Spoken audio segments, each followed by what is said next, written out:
Hi, my name's Karen from Sapphire Blue Travel and Mindset, and today I thought we would talk about drinking water in Europe. We all know that we can pick up these bottles anywhere from any shop, usually about €3 to €5 for the 600ml bottle. Why not just pick up one at your first destination and keep it with you? The tap water is drinkable, but the other really cool thing about Europe is in a lot of places there are drinking fountains that you just come by as you walk around the street.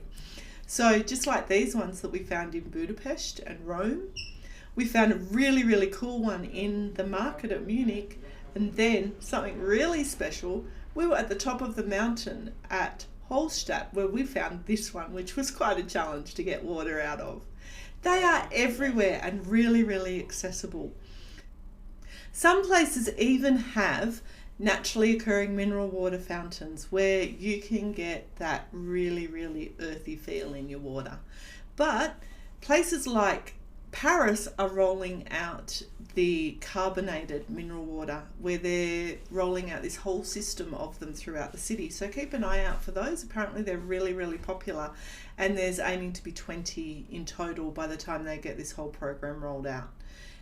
The other unique thing is in Italy and Spain, I've even heard that you can get red wine out of a few fountains.